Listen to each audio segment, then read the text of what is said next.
Well, welcome, brothers and sisters, and those out there that are listening. I decided to go live with this topic of Jade, Helm, and civil war and the things that are developing.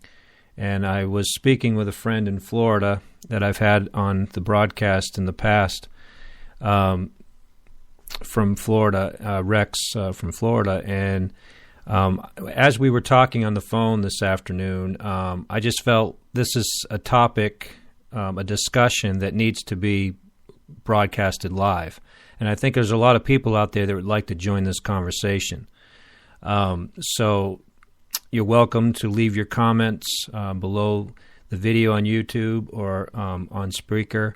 And we would certainly like to hear your comments on this.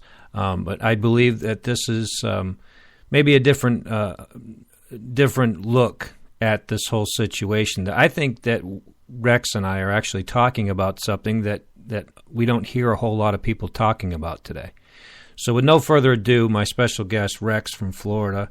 Rex, it's good to have you with us on the broadcast. Thank you, Joseph. Good to be here.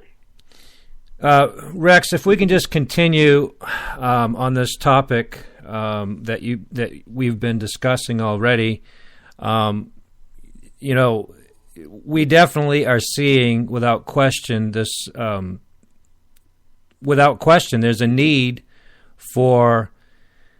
I don't know so much the militia, but I do know that there's a need, as you were saying, there's a need to basically put the fear in the government again. So the government knows their place. The government needs to be put in their place. Do you agree?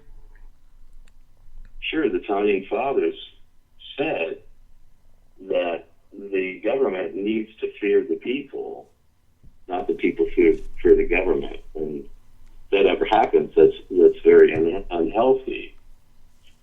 And that's what happened with the Nazis. The Nazi government feared the people, and so that's why they went after their guns, to confiscate all their guns so that they would not need to fear the people. Once the government had no fear of the people, then they could just do whatever they wanted. Right, which is what we, without question, we're seeing in this administration, that they just feel like they can do anything they want to do and get away with it. Right, and like the mayors are having these cities where they can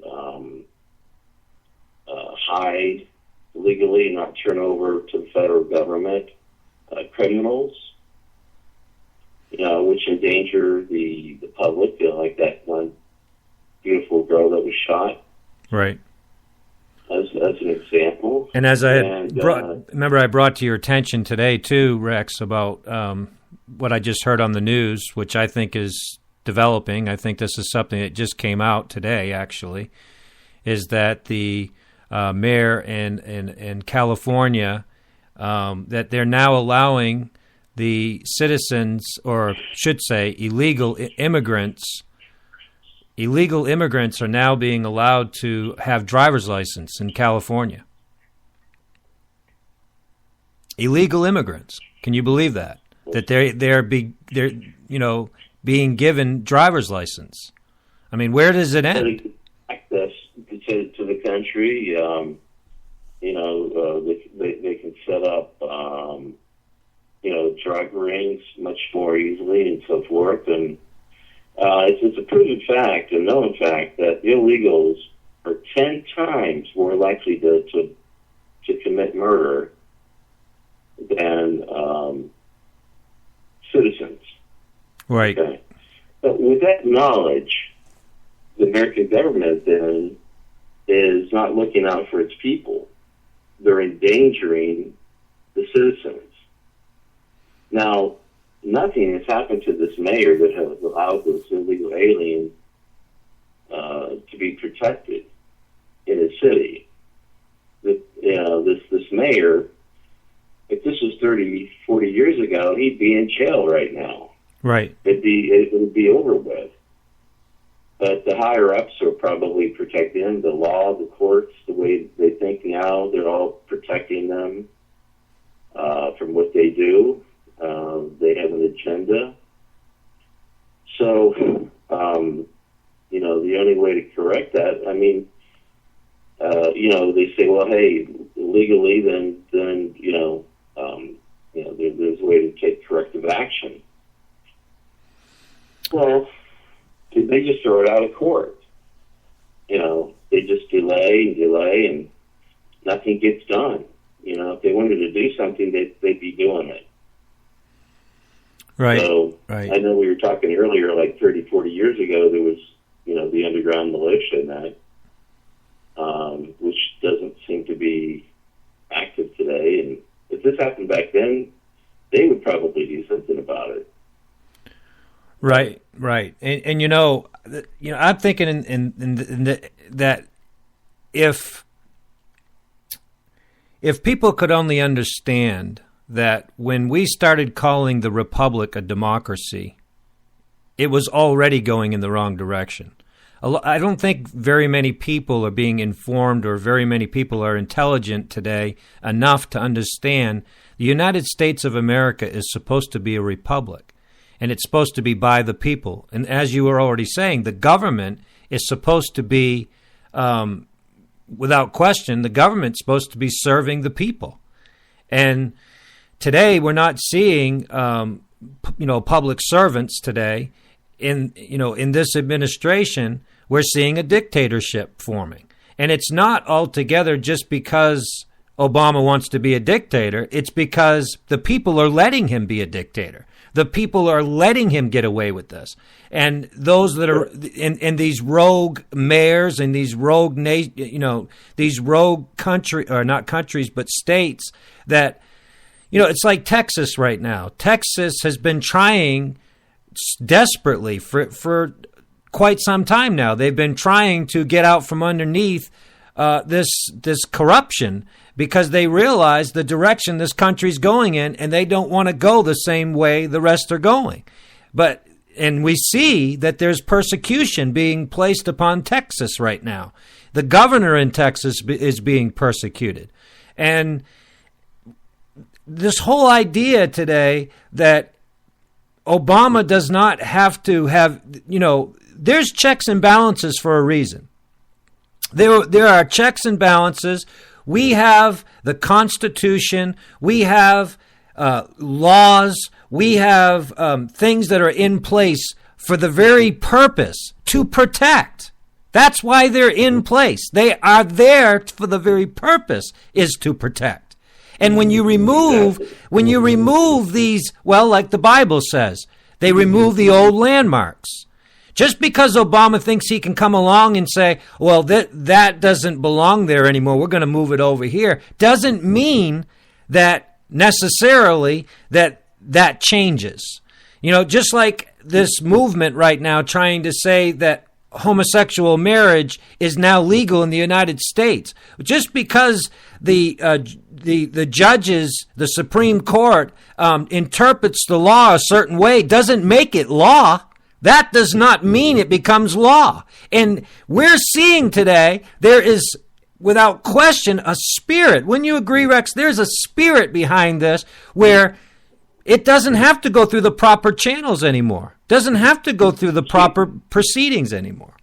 Right. And see, just what the Supreme Court is saying is that for 200 years, the American people, the American government, and even the Supreme Court, if I guess it never went there, but they're basically saying that we misinterpreted what it really means for 200 years. So now, all of a sudden, they have the truth and they're setting everybody straight. Including the founding, the biblical view, the Constitution, and our practice, and what this country was built on. They're saying that with the intention of the founding fathers is wrong. Well, obviously that's not true, because the founding fathers lived during that time, and that's what they established. Right. And now, so they can't change the law, but they're changing it by redefining the interpretation. Right. And that's all they're doing is they're saying, oh, it's been misinterpreted for the past 200 years. Come on. Right, know? Right. And they're trying also, I've noticed, they're trying to rewrite history. That's another tactic they're using. And, it's amazing how few people today even really, truly are, well, I just want to say it, that are intelligent, that are actually knowledgeable of their history or knowledgeable of the founding fathers of this country. They're being rewritten. I mean, we're seeing today where men of God, God-fearing men of God, the founders of this country, the ones that we're seeing them actually be recharacterized, and to the point where they're becoming written as men that were drunks, men that were corrupt. And that's not the case. If you look at the Constitution, it was protection for everybody. It was the main reason for the Constitution of the United States was for protection. That was the main thing. Now you can't tell me that the LGBT agenda, when they have the audacity to say we're in your face. We'll meet your children in the bathrooms. We'll meet your children in places that you would never imagine. We'll meet your children in the schools. We'll meet your children where you're not around to save them or to protect them. We're going to be there. We're going to be wherever your children are. There's an agenda in this country right now to absolutely, as I was telling you earlier, to destroy all innocence and all purity. Would you agree? Yeah, I mean, that's what's happening. That's what we're seeing. And I think that people are sticking their heads in the sand, like the proverbial ostrich. It bothers me when I see people that they don't get upset over things they should get upset about. And I'm not promoting, and I'm not saying that we should promote even militias, in the sense of doing things that are rogue or doing things that are outside the law. I don't believe being lawless, we're gonna in some way overcome lawlessness with lawlessness. It's not going to work that way. Let me ask you a question, Joseph. At the time of Germany, when the German army came in, went door to door to try to confiscate guns, do you think it would have been a good thing for a militia to rise up and for information to get out that we can't allow this to happen and we need to fight the government? Well, for one thing, with Germany, the people were taken by surprise. We've had plenty of warning in the United States. We've had all kinds of warning, and yet the people sleep. But in Germany, yes. When you see where the Jews were taken into trucks and they were arrested, that all happened. It took them by surprise. They didn't know it was coming. And that's where we have the advantage in the United States. God has given us years and years and years and so much to prepare us and to warn us, where we could have, let's just say 10 years ago or just 5 years ago, we could have stood up. But just say 9/11 alone, we could have demanded that we had a real, true investigation. But nobody did. It was just talk. We never got beyond just talking. That's what we do in the United States. We just talk. Everybody just talks, but nobody does anything. I remember Aaron Russo. Well, I remember Aaron Russo, Rex, the man there that did that movie, Freedom to Fascism. He was getting ready to start a protest where he was going to go to Washington. He became such a threat to the regime, I guess you'd say, that they killed him. Yeah. And I think anybody that goes beyond just talking, they're going to be removed. And I think that's where we are. People are so afraid of losing their life. But Jesus said, he that seeks to save his life is going to lose it. But he that loses his life for my name's sake shall find it.